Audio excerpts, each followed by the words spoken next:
Why do you decide to have a pageant? Because I care. I care my culture in the Philippines. I care what is Philippines is.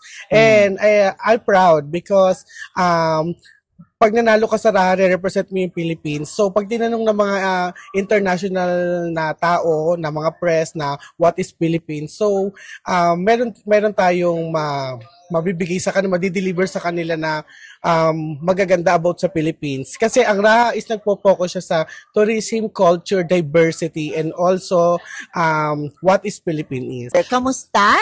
And the preliminaries already finished? It was so fun.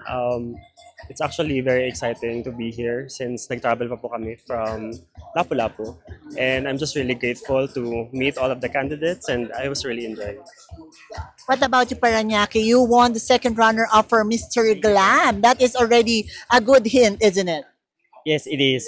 So parang nagbunga yung ating yung effort natin. What makes Raha Filipino different from the other pageant? I think that Raha Filipino gave me the opportunity to really showcase the hidden talent or the much awaited talent that I've been longing to show to the entire nation. And I am just so thankful for the entire organization for giving me the chance. What is modeling and a beauty pageant differs from each other?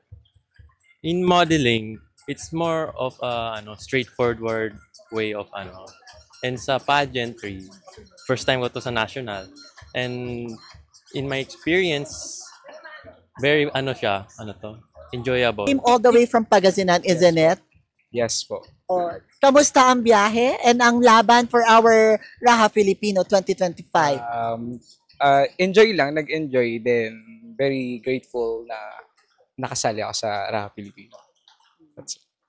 What is that instrument of Ormoc City that you brought right here at the Raha Filipino?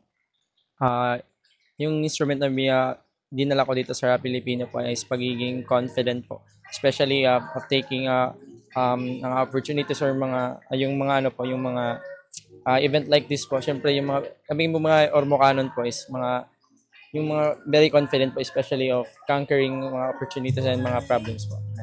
Okay. Kanangga. I think that hindi masyadong sumasali sa mga pageants mga kanangga, isn't it? So, how does it feel that for the first time you'll be joining Raha Filipino? Great opportunity to join this pageant because in my place, there's no such thing as pageant so much. But for now, I am here to conquer the stage to represent Kananga Leyte. Okay. Laguna is known to be powerhouse of beauty, male and female contestera and contestera out here.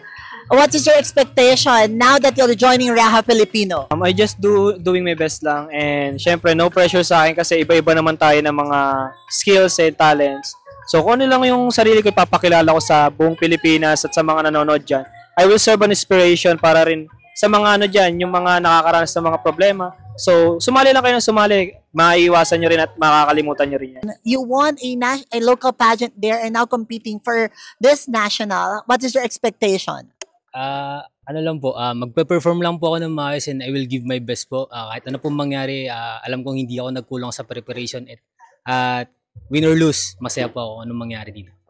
You have also one of the nicest, I think, formal wear who did that, Zamboanga.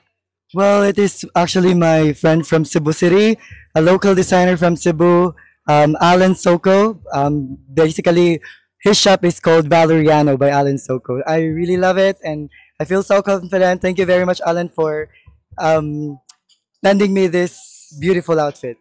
What do you think is the real meaning of Raha Filipino?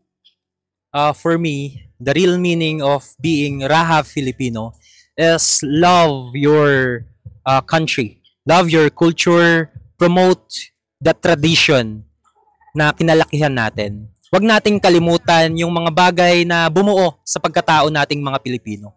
Yan ang tunay na Raha Filipino. What for you ang ibig sabihin po ng Raha Filipino? Why did you create it at ano ang deeper meaning ng Raha Filipino? Naniniwala ko kasi pag sinabing Ginoo, it's part of bukod sa marami na siyang version. So pag sinabing Raha kasi it's very inner. sa pagiging Pilipino. Hindi lang siya isang hari, hindi lang siya isang raha, bagkus isa siyang tao na nagmula sa Pilipinas at pinagmamalaki ang bansang Pilipinas.